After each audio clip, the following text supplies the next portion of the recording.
Welcome back to Heart-Led Changemakers, where we explore the edges of human potential, leadership, and the inner architecture that shapes how we move through life. Today's guest is Derrick McManus, a man whose story stretches the very definition of what it means to be human, to endure, and to rise. In 1994, while operating as a member of the elite Special Tasks and Rescue Group, Derrick was shot 14 times in less than 5 seconds with a high-powered semi-automatic rifle. He then lay on the ground bleeding for 3 hours before being rescued, and against every medical and psychological prediction, he survived. But what came next is even more extraordinary. Within 3 months, Derrick was cleared psychologically fit to return to the Star Group, defying every expectation that he would develop long-term PTSD. 2.5 years later, he returned to full duties.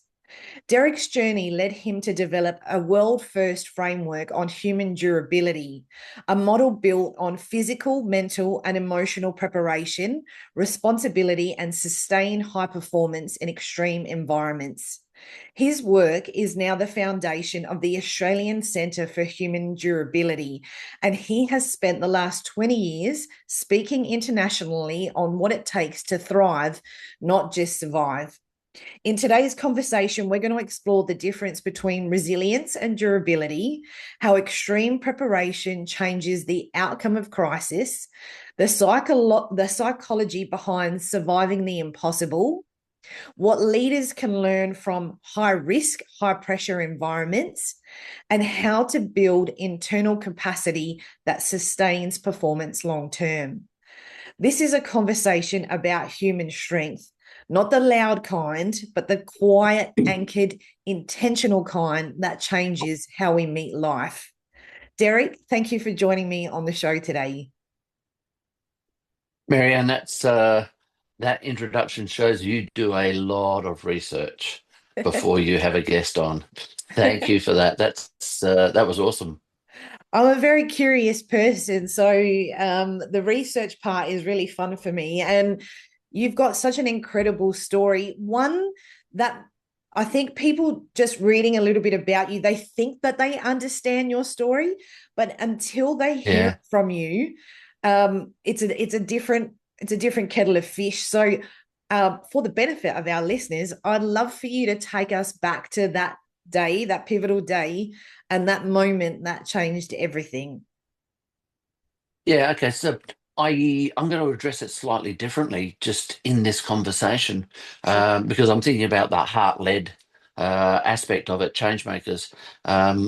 Everybody sees my shooting as this massive event that happened in my life. But because of the way I prepared myself physically, mentally, emotionally for what I could realistically expect, my basic my basic perception of this incident was I went to work, I got shot, I fell down, I got up, I got better, I went back to work.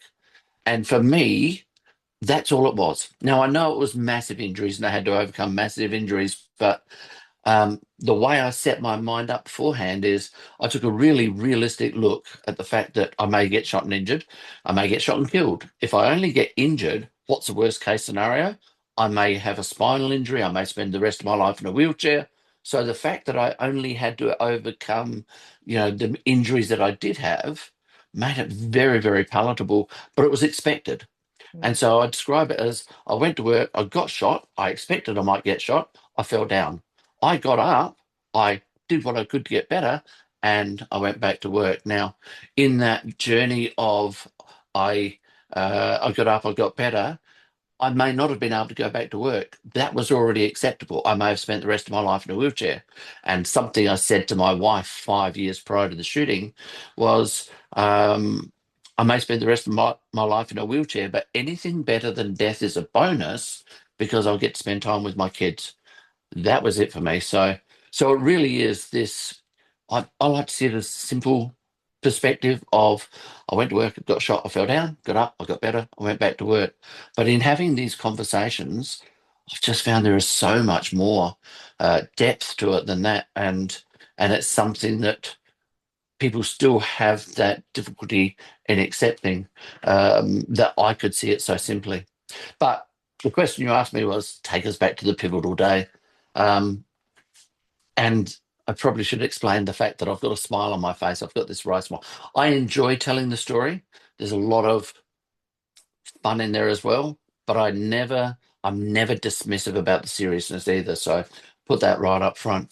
3rd of May 1994, my section, Star Group, high risk arrest, hostage siege, counter-terrorism, cliff rescue, cave rescue, all those sorts of things. We were asked to go and arrest a guy who had a warrant for 197 counts of fraud. Now, that's not something you normally associate with violence, but we knew this guy's history. We knew there was a potential for him to be violent. And that's why Star Group were asked to go and arrest him, not the normal police. So we went out there. We were in full police blue uniform and wearing what we call flak vests. And we do call them flak vests. They are. I've just had the dog come in to visit me. Sorry about that.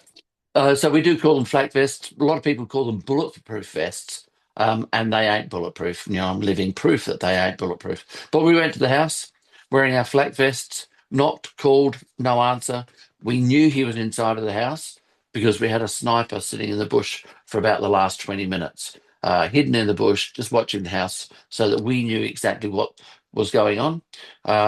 I've walked down the side of the house towards a glass sliding door to see whether we could make a safer, more efficient, more effective, faster entry through that door rather than bashing our way through the front door. And as I got to within about 2 feet of that sliding door, he started to shoot and I was the target. And he was using a Chinese military weapon, same weapon they use when they go to war, same bullets fired when they go to war. And he fired 18 times and hit me 14 times. I mean, that's unbelievable to be hit. I mean, the fact that you survived 14 shots and you were bleeding for 3 hours, like that's like I can't even wrap my mind around how you would have even survived that. Like that to me is a Let, miracle. let me blow your mind even more. Two of those injuries, one of them severed the radial artery in my left forearm. The other one, a piece of shrapnel, severed the ulnar artery in my right wrist. I had 2 bullets in the stomach and thigh and Achilles tendon and all that stuff.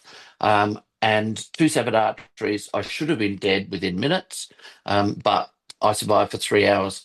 The first doctor to get to me has said that I'd lost so much blood that I was down to my last 30 seconds of life. And he has said to Channel 9 News, he said, all the textbooks say that Derrick should have died. The only reason Derrick didn't die is he hadn't read the textbooks. So I quite like being ignorant, but as far as I can understand, I've defied medical knowledge. Yeah, I mean, But yeah. I can imagine. I don't even understand how that's even possible. Um, I'm not the first person to do it, so I'm not an only person. Arteries do occasionally they call it going into fibrillation. Both ends close naturally, and doctors have no idea why that happens, but it has happened for a few other people in the past. So I'm not completely on my own there. But the only person that has ever come close, and this is another thing that makes me smile, and the only person that's ever come close to being able to explain to me how this might have happened was a 12-year-old kid. Now, I do a lot of talks in schools, I do them for corporates and all that sort of stuff, but spoken to, and it was St. Michael's College down in the western suburbs. And I did the talk, explained all this. In the questions afterwards, they said, why didn't you bleed out? And I've gone, doctors can't even explain it to me. I don't know, but here's my theories. A 12-year-old kid came to me afterwards and he said, do you think that your arteries closed off because you had so many other injuries that the blood pressure wasn't great enough to be able to push through those arteries? And I've gone, that is the closest to an explanation I've ever had. And I said to the kids straight up, you are going to go places. You are thinking deeper than the average person. But that's as close as I've ever got. I don't know why. Doctors don't know why. Well, I'm grateful that you're still with us, and it's an incredible story. I'm curious, when you look at that version of you, the one that was lying down on the ground for 3 hours, what do you see now? Um, Good question. I've never been asked that question before. Um, I don't see anything different to what I am today, and I don't see anything different to what I was before the shooting. One of the greatest compliments I've ever been given, and I've been given it by two or three people, um, is they've known me before. There was a guy, one mate in particular, we used to go away on basketball trips together, so we knew each other well. We'd been drinking together, we did silly things together. Um, and the greatest compliment I've ever had from people like him is, Derrick, you are no different now than what you were before the shooting. I'm exactly the same person. The person who was on the ground was just a person who had some idea of what he was going to deal with. I may get shot and injured. I may get shot and die. I had an idea in mind of one, how that would make me feel, my emotions, being able to manage those, and what I needed to do physically to be able to manage it. I did those things. I managed to pull through, and so that was just Derrick. And some of the things that I thought while I was on the ground just reinforced the fact that I was just Derrick. I was absolutely focused on survival, but also I would have these stupid thoughts way outside the square that everybody would go, "Why would you be thinking that?" But I believe we all do those things. Yes, I think some of us do. I'm not sure that it's everybody, but I think some of us are reflective and take that time to consider who we are as humans and where we've been, where we're going, and bridging those gaps where there are any, if there are any. But Yeah, I I think it was such a pivotal time for you, but now you merge the physical, the mental, and the emotional preparation in your work, and you guide people, you teach them how to bring those things together in extreme environments. How, like, what's that process look like? How do you guide them? so I certainly guide people through extreme environments. So I've spoken to fighter pilots. I've spoken to CEOs of major organizations. I am going to talk to the SAS in February next year. So it is those extreme environments.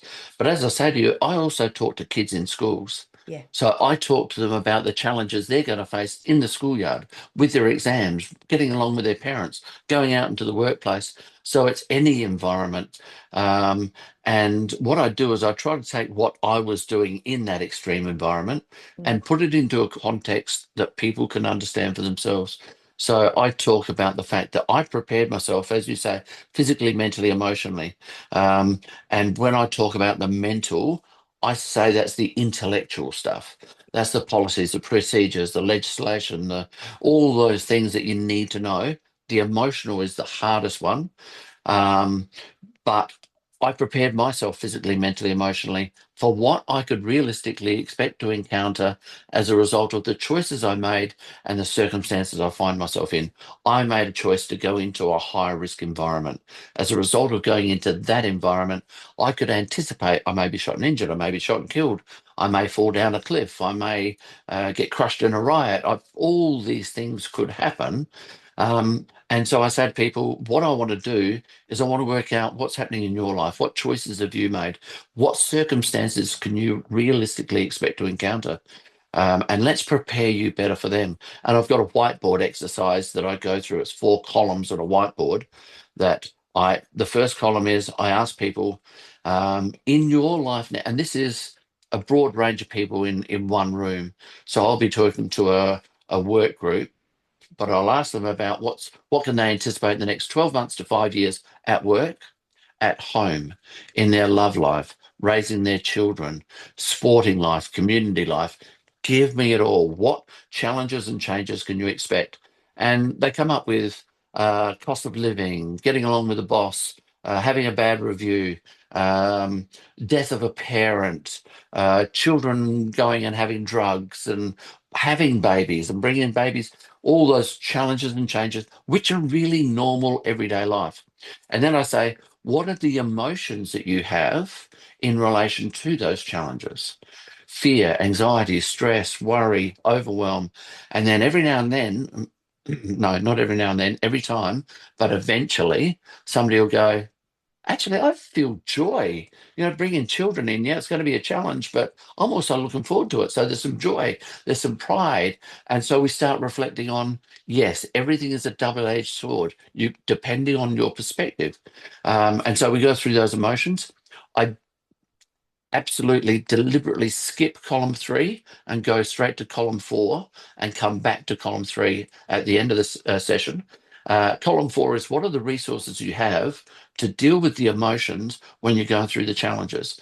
And it's what are the resources or the things you do. And it's meditation, talk to family, talk to a psychiatrist, go out and play sport, walk the dog. Alcohol is one that eventually comes up when people really start relaxing and they know that I'm having fun with it, and they go, what resources do we have? What do we normally do? Alcohol, end of the day, let's have a drink. And we have a good conversation about that, because we need to know what is an acceptable level of alcohol now while we're under control, so that if we do start going out of control, we can go, do you know, back here, I identified that 4 drinks a day every day is way too much. I need to stop. Whereas if we wait to here to start analyzing it, we will defend that position.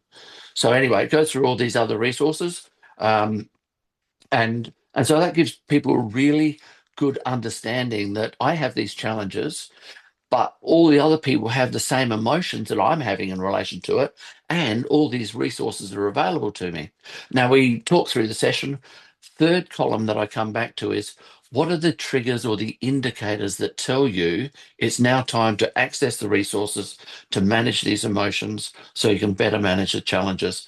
And column 3 is, for me, the most critical column, because if you see the indicator that says, I'm starting to slide, I'm starting to have too many drinks, I'm having 2 drinks every day now, that's going towards it, let's take action at that point. Rather than waiting and going, oh no, it's only for a short period of time, I'll be all right. I'm starting, and some of those indicators, I'm getting snappy, I'm not sleeping well, I don't have as much patience, I can't focus, all those indicators. As soon as you see them, take some action, go and take the time out, and then manage the emotion, bring the emotion down, and manage the challenge better. And that gives it a context of, this is now for the next hour or half day or full day or whatever it is we're doing.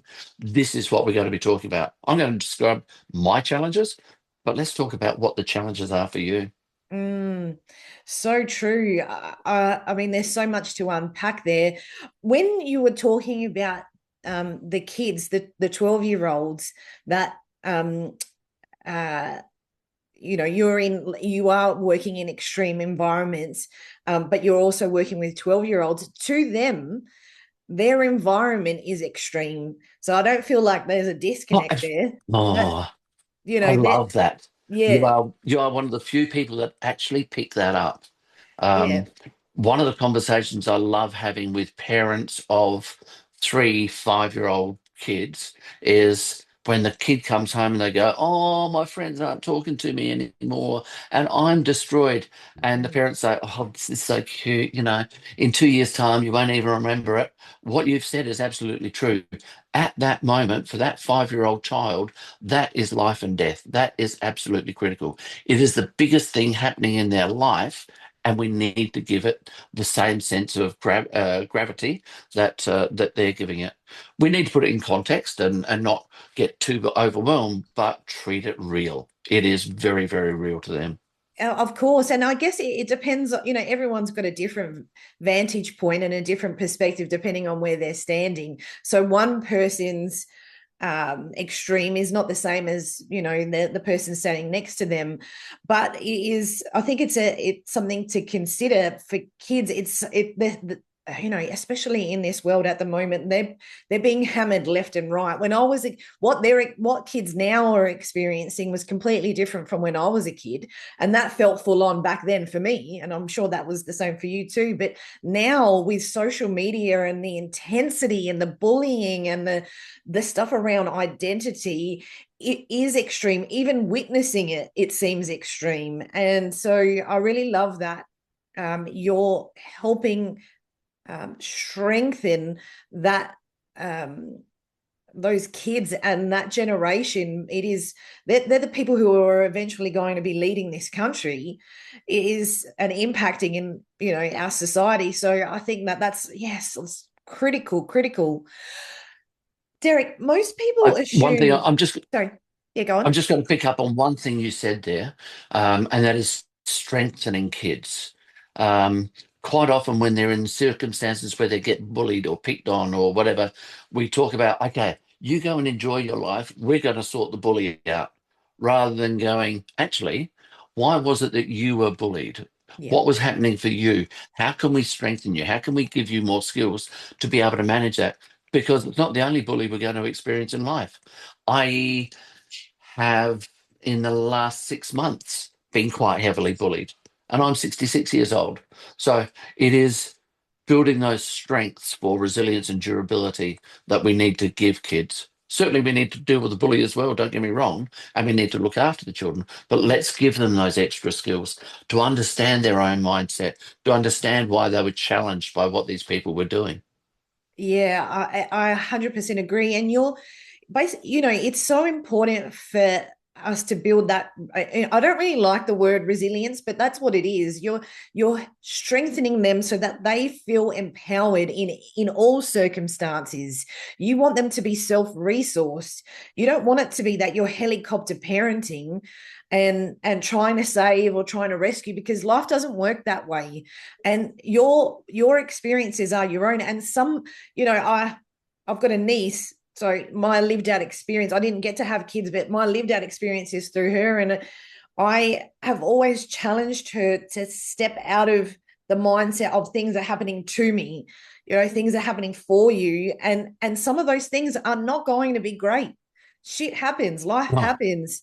And to help them see, to look for opportunity, to help them become more curious about what part of them was either allowing it, what part of them was participating, what part of them was staying silent instead of putting the boundaries in, and so forth. And because when you go into the workplace, all bets are off.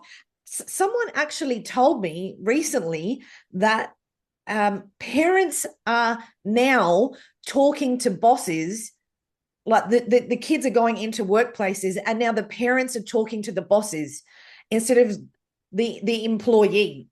Like, to what? Like, Wow. I know. Like, imagine And being a again, this boss goes back. Oh, and the parent yeah. intervenes. Like, it's Oh, crazy. yeah, absolutely. But this just goes back to you should have given your child those skills Yeah, so that when they go into the workplace, they will stand up for themselves. You yeah, shouldn't have to have their back. You have their back, but yeah, you shouldn't be doing the front work yeah. for them. They should be doing that. Come home and talk to us. Let's have a discussion. What else could you do? And if Mm, it gets really terrible, yes, you yeah. know, step in and support. But no, empower your children. Absolutely. And with all the legislation that is changing now, I mean, it's starting in Victoria first, but it'll probably end up being everywhere. But you, imagine being a CEO or a manager in an organization, and the parent is calling you to talk about their kid. That's madness. Do you know that? Yeah, it's madness, but it also, if I was a CEO, it would undermine that kid. I go, Absolutely. okay, if you need your parents coming in, I can't trust you in a leadership position because you can't do it for yourself. Absolutely. So, Yep. And this is where this is why I love the work that you're doing and how it's in harmony with what I'm doing too, because it's not always just the managers and the CEO that's disrupting and maybe causing chaos. It is also the way that the system is being manipulated by employees, and the government is the legislation is really protecting the employee now. And when you know how to play the game, it it is it sets an environment that then does become extreme, but not in the way, not because of their environment, say like, the police force or, the Star Group or whatever, but emotionally, psychologically, it becomes extreme. It becomes a fear of who can survive, who can protect themselves, and safety is heightened in those environments. As a result, people are too scared to speak because they don't want to get in trouble. They don't want to get reprimanded. They don't want to lose their job. They don't want to be bullied, like you were expressing Yep. before. They want to avoid that. So it is a minefield now, and the work that you're doing, those resources are critical now, and companies as a whole need to strengthen so that they're not on the receiving end, they're leading. I feel like a lot of Absolutely. organizations, yeah, and I'm interested in your perspective about this. A lot of organizations seem to be submitting rather than leading, rather than forming and developing and thinking about their impact on our society and on our community. And I feel like it's, again, like the government is like a top down instead of it being, no, this is how we're shaping the world. Yeah, I think that comes from knee-jerk reactions to the minority of society. The minority are generally the noisy majority. Sorry, the noisy minority, and the majority are quite silent. Mm, And so the government has to respond to the noisy people, otherwise I'll keep making noise. mm, Knee-jerk reaction, okay, we'll put in legislation, we'll do this, we'll enforce that, we'll demand this. And the silent majority are going, but we don't need that. yeah. We're all decent people. We're looking after each other. It's only these. Oh, and there's other programs that I deliver. I talk about the real problems we have in the world are come from about 10% of society. Mm-hmm. 90% of society want to do the right thing and look after each other. They Yeah. want to turn up to work. They want to do a good job. There's 10% who just want to manipulate it. Mm, mm. And we are causing knee-jerk reactions to that 10%. Absolutely. And it is creating exhaustion. What I'm seeing is it's creating exhaustion for CEOs. It's creating Yeah. fatigue for managers who are leading, who are naturally inspired and energetic and thoughtful and kind. They're being pulled, good people are being pulled pillar to post. And those fractures really change the tone in a culture.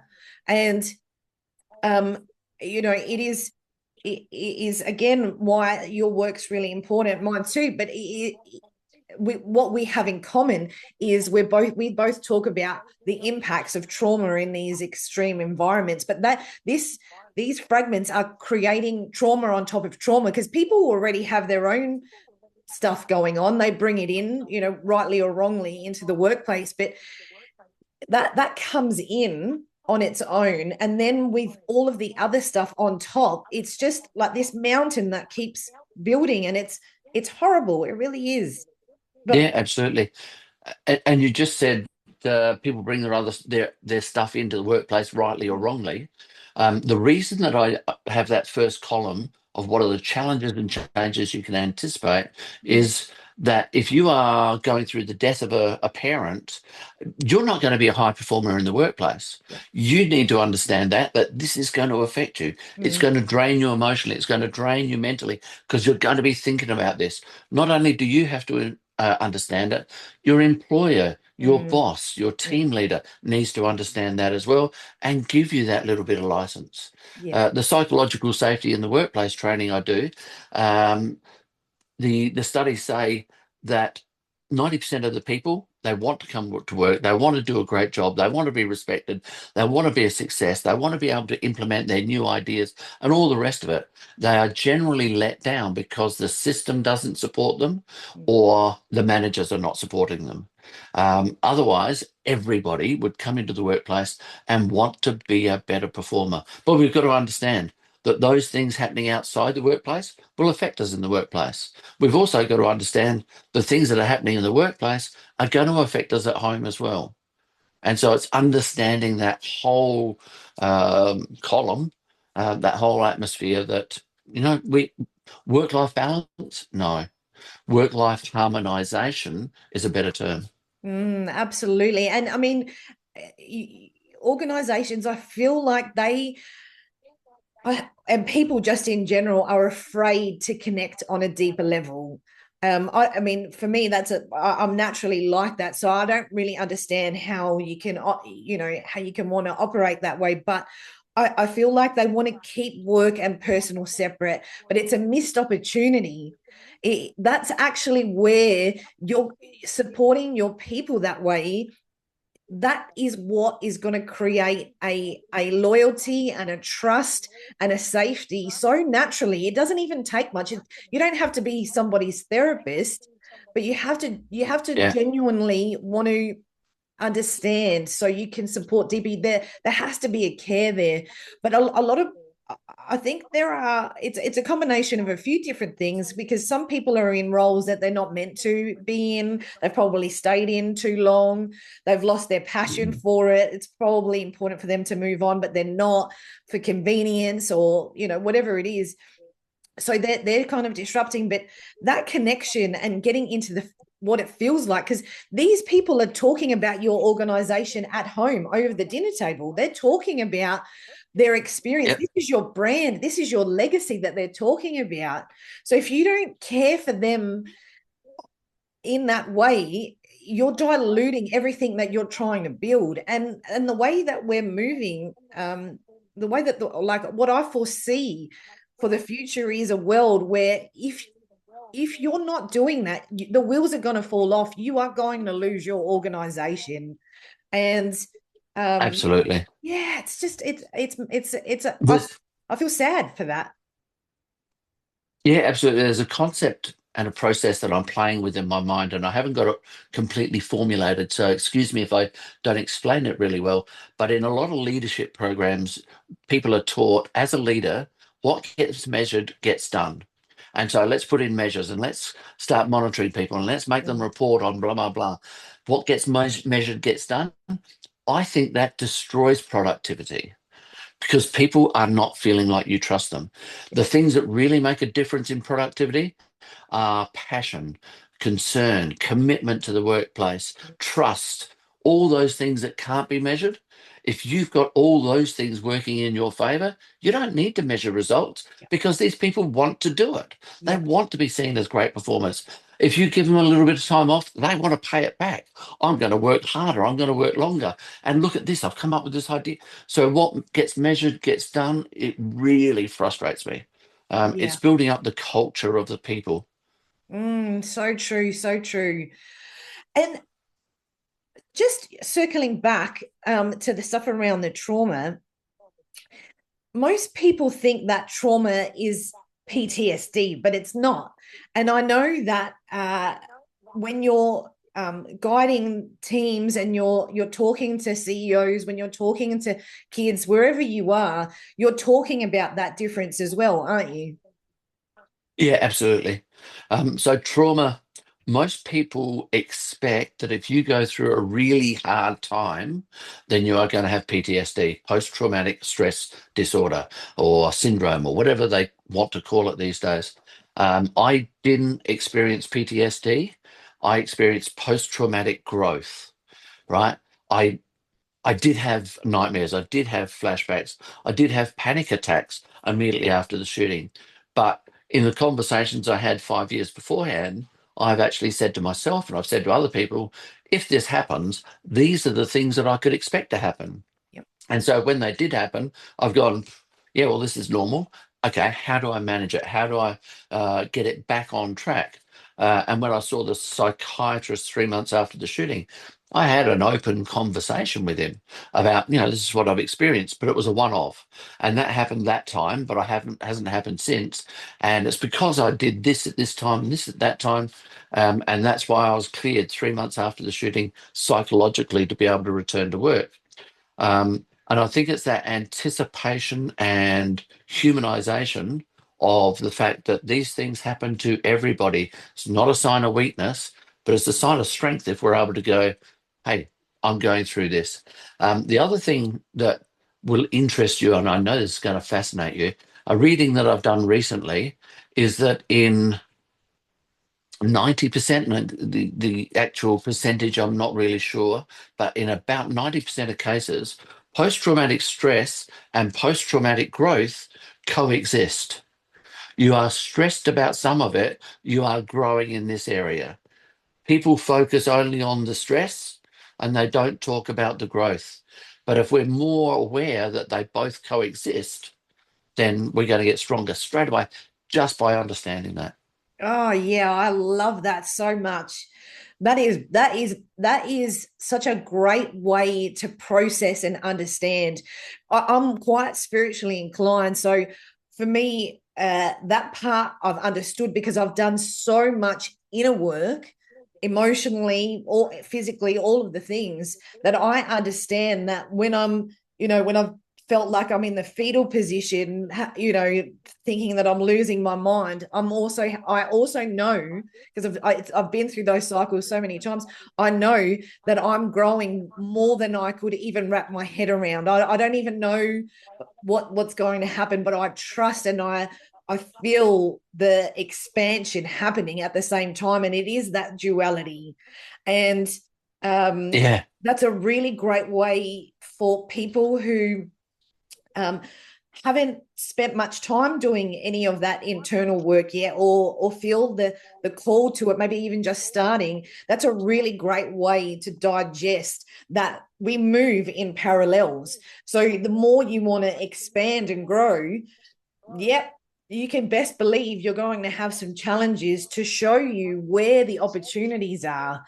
And that can come in so many different forms. And the more the bigger your goals, the bigger the bigger your purpose, the bigger the impact, the bigger the legacy, you best believe you're going to have that from time to time. And sometimes it's like this year for me has felt like it's been continuous, but my growth has yeah. equaled the challenges. So the needle has moved, but Absolutely, absolutely. yeah. So I've actually got a model that I've created to explain exactly what you've said. Mm. Whenever we start something brand new, we start off as fragile. We don't know exactly what we're doing. We're experimenting.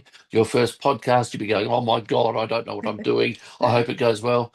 Then you've got in, you've done 5, 10, 15, and you go, I reckon I can solve any problem that happens now. Now, by this time, you're going, podcast, oh, I don't even need to prepare for it because I know exactly what I'm doing. I've got everything in place. I'm 100% reliable. Now, this is relative to any challenge. We start off fragile, we become resilient, and then we get 100% durable. We're able to do whatever we want. Mm. But then we take on a new challenge and we step up. And when we step up, we slide back along that continuum because we're 100% reliable here. We go up here, there are new challenges, there are new things, there are things I've never even thought of. So we've got to start solving problems again. If you're keen and passionate and you want to learn, you will move along and you become the black belt of whatever you've taken on there. And then you'll go, I'm bored again. I want to take on a new challenge. Take on Mm. that new challenge, you slide back to resilient again. And that is, I'm taking on something brand new. I want to do this, but we're growing at the same time. And the more we realize that this is a normal process, the more our mind will go, I'm going through this again, but I want to. You'll accelerate your growth a lot faster. Yes, because I was going to ask you about your perspective on the difference between durability and resilience. And so I'm really glad that you mentioned that because there is definitely a distinction between those two. And then you've got the endurance piece. So I'm keen to Yep. understand how that plays into things in your work as well. So Human durability is what I talk about, and I describe that as a sustained optimal performance. Okay, it's very different to peak performance. Peak performance, if you try to sustain peak, you will go into burnout. No two ways about it. And if you try to sustain peak, it is for one thing. You'll be really good at work, but your family life will suffer, your health will suffer, your whatever else will suffer. Or if you're really good at your sport, your job is going to suffer, all those sorts of things. So it's about sustained optimal performance. What's the very best you can do in a given circumstance? And you were talking about people, you don't like the term resilient, and people are getting tired of resilient. I describe it that people have resilience fatigue. Yeah. They go to their boss and they say, hey, listen, I've got a problem. You need to be more resilient. Oh, frustrating. So I talk about going beyond resilience to the sustainable optimal performance. And that's about understanding what those challenges are, how it's going to make you feel, what the triggers are, because if you keep on pushing yourself, you will get snappy. You'll start losing sleep. You won't be eating well. You'll be drinking too much, all those things. And you need to be able to access those resources. And that is Oh, and I love to talk about comfort zones because when we're growing, we're going outside of our comfort zone. And the old leadership saying is you've got to get outside your comfort zone to grow. And once you're outside your comfort zone, stay out there because that you keep on growing. I like to talk to people about getting back into their comfort zone when they start seeing those triggers. Because if you see those triggers that say you're starting to slide, get back into your comfort zone because that's where there's no stress. You're comfortable, you're happy, you can relax, you can meditate, you can have conversations, you can regroup, and I call it rest, relax, replenish, re energize. Okay, now that I've done that, let me get back out of that comfort zone again and know when to jump back in. So, and I say that I go beyond resilience. Resilience is very important. Okay, we need to be able to bounce back. We need to be able to take that challenge on, right, and go back to that little bit further along the continuum where you are being resilient again and understand what we need to do to be resilient. So I talk about, and I'm the only person I know that's doing it. I talk about two different models of resilience. One is aspirational resilience, where there are six things we do. We need to keep our mind and body in place, and we're able to push ourselves. And this is when we're chasing those goals, and we're doing the dreams, and we're really passionate about it. But if we stay there, we'll go into burnout. So when you see the indicators that tell you it's getting too much, let's flick over to functional resilience. And functional resilience is where you rest, relax, replenish. You go, I've had too much. And this might be, I had a conversation with an employee who wasn't performing, and it was a really difficult conversation. I felt uncomfortable having it. They felt uncomfortable. I'm really, really upset and stressed now. Allow yourself to flick from aspirational into functional and take 10 minutes. Yep. Take a walk around the park, go and have a cup of tea, go and have a conversation with someone. Take that 10 minutes and then come back. If you don't take the 10 minutes and you just go, I've had a really hard conversation, but now I've got to keep on pushing, burnout will chase you very, very quickly. Um, and when you go into the functional resilience, it's got to be guilt-free as well. Yeah. You've got to get over here and just say to yourself, this is what I need. I don't need to worry. All these other things are important, always be important. But at the moment, most important is me reestablishing, most importantly, my mental health, right? And then my physical health or whatever else is affected. And if we know when to flick between one and the other, then we will keep on sustained optimal performance. The other thing is, if you stay in aspirational too long, you'll go into burnout. But we all know people who stay in functional. They just want to relax. They just want to play. They don't want to take on any pressure. They don't want to step into leadership. They don't want to do anything. They will go into rust out. Yep. All right, their brain will just absolutely atrophy, and they'll go into rust out. So flick between one and the other.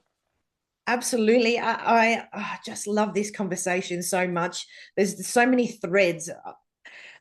The Aussie way, it's sort of inbuilt in our culture, is just she'll be right, just keep Yeah, going. And when you yeah, combine that with, from a leadership perspective, when you combine that with the the old leadership models, they kind of match. And so it's about just keep going, just keep pushing, Yep. just keep proving. Toughen up. Yeah, toughen Toughen up, up, buddy. just be, and that comes back to that word, just be resilient, get on with it. But that Yep. doesn't work now. And No. again, the wheels fall off. But then in the same, to what you were talking about, there is the other side where you want to rest and you want to calibrate, but in there needs to, and I feel like the middle ground between the two is about devotion, right? Like devotion to your passion, devotion to yourself, devotion to your goals. And some of those is doing some things where you are tired, because I've been through cycles, I don't know about you, but where I think that I'm tired, like, oh, I'm too tired, I don't want to write that really great email, I'm too tired, I don't want to reach out to that person, and that's bullshit. I'm avoiding, I'm sabotaging, and Yeah. it's the internal sort of growth barrier that I need to push past. And so that there is a middle ground that sort of bridges those gaps.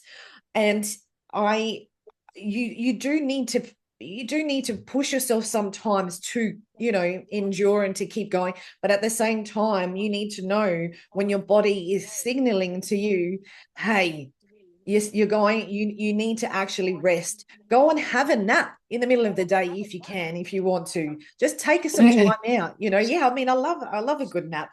But just let yourself disconnect for a minute and then come back, and you'll find that you can do things so much faster. But the old models don't allow for those concepts. The old models of leading, you can't give yourself permission to stop, to pause, to consider what is right and what is Absolutely. in the highest good for you and your mission. I did a half-day workshop with the executives of Beach Energy here in Adelaide. Um, and at the end, they instigated, okay, I want to hear from everybody. What have you taken away from this? What are you going to implement? And one that stood out for me was what you've just said now. One of the guys turned around and said, I didn't know that you guys would support me taking 10 minutes away from my desk to have some time out if I thought I needed it. Yeah. That for me is a revelation, and I feel much better about going into work. Yeah. And it's 10 minutes, because that was the old model.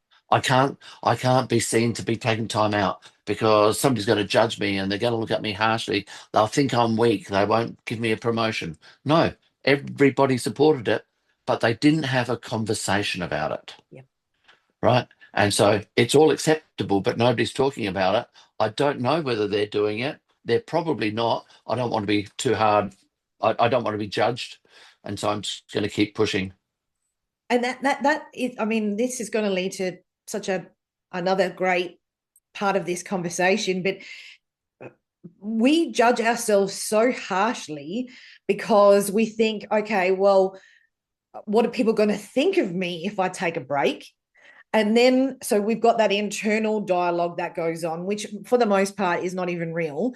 But then you've got environments where you are, they are so solely focused on productivity that there's no consideration that everyone's energy levels operate differently. And Yep. when we add in them what might be going on for them externally as well, that those little mini breaks and asking for what you need are critical. But when you've got organizations and managers who are solely outcome focused, Yep. it takes a great deal of bravery to ask for what you want. And I feel like employees uh, don't want to disrupt in that way. It's there's a lot of, we're sort of naturally conditioned. If you've been through any kind of traumatic experience in your childhood or some interesting parenting going on. The people pleasing, like you don't want to, you just want to blend in. You just want to, go above and beyond, and that you give and you give and you give. You're not, you don't Yep, feel, you feel ashamed, especially for men. You feel ashamed to ask for what you need. And it is, absolutely. yeah, it's a tough one, that. It's that sad model of toxic masculinity. I can't show weakness. I can't show vulnerability. Mm, But I can tell you right now, um, the shooting was 30 years ago. And 30 years ago, that was the attitude of men. You've got to be tough. You can't be showing weakness. You don't go to counseling. You don't have to. And I was taught in my elite special operations environment, we are going to build you unbreakable. You won't feel emotions. You'll be able to push through. We now know that that is completely wrong. mm, And there is more power to be gained um, by being able to be vulnerable. I'm thinking of another conversation that I had with someone. Um, I was in a mental well-being program, and um, the guy was talking about the interaction between him and his wife. And he was saying, I can't understand my wife. She comes to me with a problem, and I listen for as much as I can, but then I've just got to tell her how it can be fixed. And she gets really upset with me because she tells me, I don't want you to fix it. I just want you to listen to me. And I can't understand that. Um, and so we listened to him and we had a discussion about it. About an hour later, he actually said, you know something, one of the most satisfying things I think I do is I sit down with my dog and I talk to my dog because my dog doesn't talk back to me, it just listens. And I've gone, do you realize what you've just said and what you said about you and your wife before? And he and I got along very well. And he's just gone, shut the f- up, McManus. But it's absolutely true. Sometimes we just need to listen, and we don't need to be that image of a man who solves everything. If we mm. can just sit and listen. In fact, John Mannion from Breakthrough Mental Health Research Organization, he said that when he has someone sharing with him, and I've got to try and get this right, do you need do you need a hug? Do you need me to, oh, there were three H's and I can't remember them exactly. Do you need a hug? Do you need me to listen? Or do you need help? Yeah, Um, and identify that right up front. yeah. And if they just need a hug, give them a hug. If they need you to just listen, and they'll tell you, just sit and listen. And if they need help, okay, let's have a discussion. And it's obviously an empowering discussion, but it's a very powerful frame to have. Absolutely. Yeah, I mean that it is. And I think everyone just naturally wants, when you've got a big heart, you just are naturally caring. You want to help and do all the things. But my favorite question is what do you need right now? How can I best support you? And they might say, I Yep. don't know. And I'll say, that's okay. Like, would you like a hug? Like I'll ask more specific Yeah, questions then absolutely. to help them come to that. But instead of just volunteering my thoughts, because I've got a lot of genius ideas, that doesn't always work. And sometimes that people No, don't want to receive it right then and there. They just want to be seen and heard and felt. And then yeah, you can get into dissecting all of the, solution and all yeah, of that kind of thing. But it is powerful to just pause and be with someone, be present with them, and yep, just let the uncomfortableness be there. I feel like we are so in a hurry all the time to push past these things that feel challenging, but the benefit of just staying in that discomfort just for a little bit is so powerful. It the light bulbs naturally resolve and come to you anyway. And to yeah, be absolutely. to be next to somebody in that discomfort and holding that space for them to feel into it is empowering. And I feel like you do that in your work. I certainly do that in mine, but you have a presence about you, um, that like you can see that it's there in the work that you're doing. And I can only imagine the benefits that the people that you work with are receiving. Yeah, thank you, Maryanne. That's very nice of you to say that. I I honestly believe that there's a in my workshops there's another exercise that I do, and it will make a point and make a connection to what you're saying here. Is I get people to think of a problem that they have, and then they work in pairs, and for 5 minutes person number one talks to person number two and just tells them all their problem, just Yeah. describes it in depth. They're not allowed to go into solutions. They're not allowed to go into anything else. You just got to talk about the problem for 5 minutes. Person number two is not allowed to answer, not allowed to say a thing, Mm. right? They've just got to actively listen and nod and pay attention. And then in the second 5 minutes, person number two talks to person number one and describes their problem for 5 minutes. In the second round, person number one describes all the options they have for solving it. They don't go straight to, I can solve it this way. Let's talk about the options. Let's talk about option A, B, C, D, and get as far as you can, as many options as possible. And then person two does the same thing. And then in the third round, person number one comes through and says, right, as a result of what we've discussed, this is what I'm going to do. Now I see the challenges to achieving that and the opportunities I have. And person number two does the same for their 5 minutes. They have not said anything to each other about the other person's problems. Mm. You've solved it yourself. Yeah. And so, in that venting that you were describing before, just let the person talk. They sometimes will come up with their own solutions. And there are times where somebody says to me, oh my God, Derrick, this is the problem. What do you think? Do you have an answer for this? And I've got no idea. The ideal thing that I've found to say is, tell me more about it. And they will happily tell you more about it. And they will keep on talking.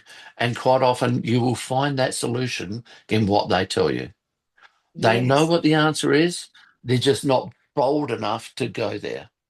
Mm. Yeah. Absolutely. Absolutely. When you look at why people might resist staying in that presence, like, what do you think is going on for them? Like, what do you think the fear is around doing that?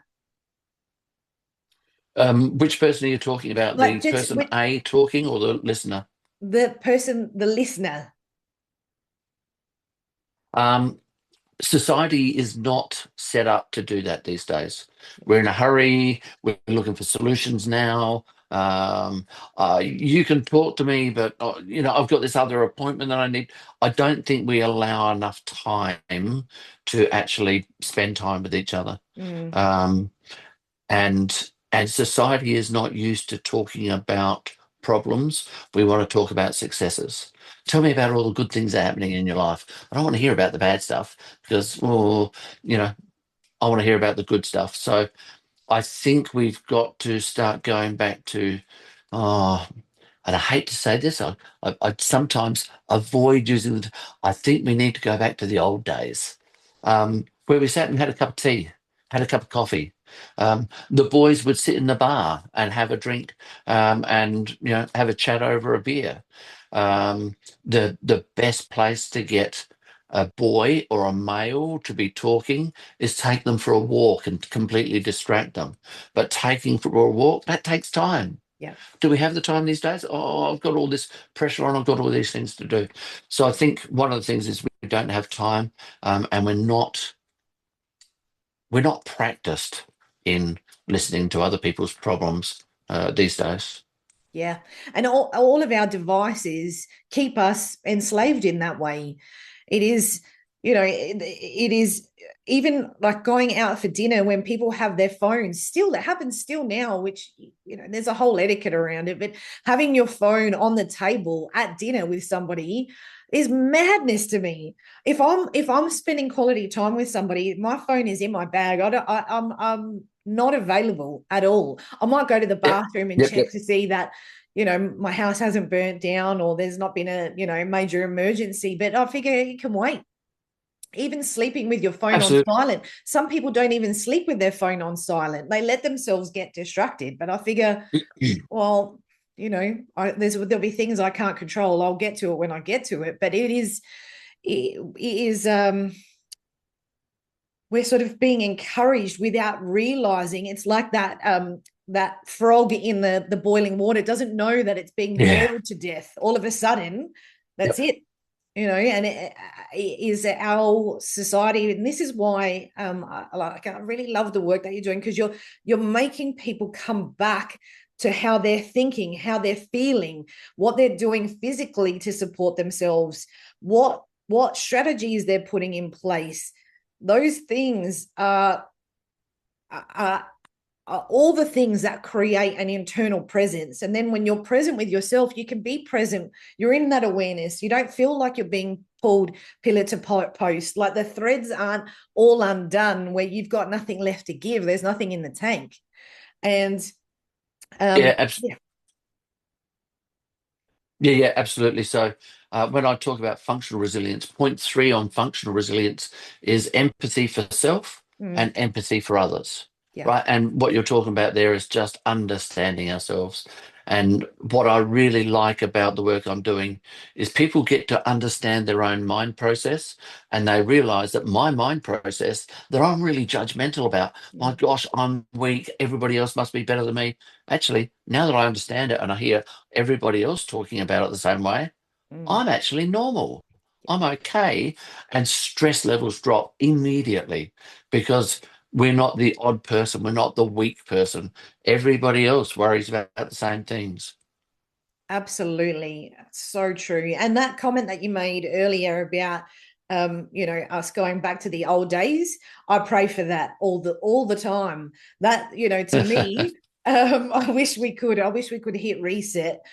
But slowly, Yeah, we'll bring some of the old into the new. But right now absolutely. it feels like a bit of limbo. But this work um, is helping that process. You're facilitating that change and that transformation. So Yeah. that's I'm hoping it's a awesome. bit like the pendulum swinging. Yeah, We've swung out this way, now we're going to swim back this way. yeah, So I hope some of that old stuff comes back in and we yeah. start taking time for each other. Absolutely. If there was one thing you wanted our audience to take away, one thing you wanted to leave for them to hold, to consider, to think about, what would that be? Be kinder to yourself. That empathy for self. That if you could be kinder to yourself, and the old saying of treat yourself as you would want others, as you want to treat others, treat yourself that way. Be your best friend. It's a cliche statement, um, but be gentle on yourself is invaluable. Absolutely invaluable. So true, so true. And a good thing for us to consider, just in the way the pace of the world is. I feel like that's really timely. We like to give ourselves a very hard time, and I don't think people understand how much of that they're doing on the day to day. It's in those micro thoughts that all of a sudden, by the end of the day, we've whipped ourselves into oblivion. But we are doing the best that we can. And if you are intentional about your actions, you're intentional about your conversations, if you're intentional about the things that you are wanting to do, then you don't need to give yourself too much of a hard time. If your intention is a good one, you're already a kind, beautiful person. So those things where we judge ourselves for not being perfect or not doing enough that day or working hard enough, which is a nightmare, all of those things need to fall away. And it's, again, we're deconditioning out of that space. So I really love that you shared that perspective. You Yeah, know, thank you. I'm actually just want to follow it up with one more comment. mhm, We've got to be kind to ourselves, but also understand I teach this stuff to other people. I know all this stuff. I have gone through the thought process to create the models and the processes, and I know exactly what to do. Does it work perfectly for me every time? No. yeah, I still end up getting stressed. I get angry sometimes. I'm not perfect, but I know that I see that trigger and I go, do you know something? That's not who I want to be. That's not how I want to behave. So let me get back on track. It's okay to go off track every now and then. Recognize it and don't be too hard on yourself. Be kind to yourself. Just get back on track and be the person you want to be again. We're not Absolutely. perfect. I'm not perfect. No one is perfect. And you're going to have We're different. not going to play this. You're not going to play that part of the podcast, are you? Where I admit that I'm not perfect. No, we're both perfect. It's all good. But I think we're going to be challenged and triggered from time to time. The audacity of people never fails to amaze me. And so, yes, you're going to feel angry. There are times where I feel like I want to scorch everything to oblivion, but you can't go and do that. That's not my value system. But you're a human. You're having a human experience. You can't have all the happy joy feelings without experiencing anger and rage and anxiety and sadness and all the things. And that I had a meeting with someone this morning, and she was referencing Inside Out, the movie, which is, I don't know if Oh you've yeah, seen that movie, where it's yeah, about yeah, all the yeah. emotions. Those movies were made for adults, even though they're cartoons and it's pitched at kids. It's actually for parents to give to highlight to them, hey, you can't be happy all the time. That's not No, a normal life, and everything has its place. And the kinder absolutely. we are when you're feeling angry, when you're feeling sad or frustrated, just letting yourself be okay to feel that, like giving yourself permission and that kindness and that compassion to say, hey, I'm actually entitled to be mad. I'm entitled to be really angry. Right. I can be. Doesn't mean you're going to stay in that space. But I think we've been, and this is where like the old ways that's needed to change, because back in the old, I don't know about you, but I grew up in an environment where I wasn't allowed to be mad. I had to be a good girl. I wasn't No, allowed to be no. mad. I wasn't allowed to Yeah, be, you know, standing up for myself and speaking out and all no. of those things. I You want was, to get mad? I'll give you something to get mad about. yeah. Or you want to be sad? I'll give you something to be sad about, and Yeah, it yeah, was all of those things. So deconditioning out of that is the other aspect of being kind too. It's like, just be okay wherever you are. It will pass. And that comes back to what we were talking about earlier, about just being in the discomfort, even just for a little while, whatever it is. You yeah. don't need to take I've any got a great action. Yeah. I've got a great story that might help to explain just what you've been saying. As I was going through my recovery after being shot, I used to make journals of my feelings, my emotions, because I knew that at some stage I want to go back and reflect on them and work out what it was. Now, I don't remember having this feeling or emotion, but when I read my notes back later, I found there was a paragraph which was just pure, vicious, venomous hatred for the guy who shot me. Yeah. I don't know what I was going through at the time, but it was there. People say to me, Derrick, don't you want revenge? Don't you want to get back at this guy? If you could shoot him, would you shoot him? Now, I admit I had this feeling of want of revenge, this retribution, this pure, vicious, venomous hatred, but I never acted on it Mm. and I never will because, and I love having this conversation with kids in schools. If I acted on that, what sort of person would I become? Yeah. I would become exactly the same person as the guy who shot me. I don't want to become that person. But I admit I had the feeling Yeah. because I was angry. I was going through some stuff. And so I accept that, but it's not what I want to act on. Yep. The feelings are real, but what do we do about it? How do we manage that? The cliche statement, become the bigger person. No, garbage. We don't need to become the bigger person. We just need to be us. Absolutely. And I've loved this conversation today. I knew that it was going to be epic, and I feel so grateful that you've been able to share your time and join me in this new season. Yeah, thank you so much, Maryanne. Um, I I look forward to further conversations. I really do, and it may not be on the podcast. It be next event that we run into each other or whatever it is. I've really enjoyed this. Uh, um, uh, from every one of these conversations I have, there are insights that I have that I go, do you know something? I'm going to start doing that for people. I'm going to start doing these things for myself. So I've really appreciated it as well. Thank you for bringing me into the space. Me too. Thank you so much.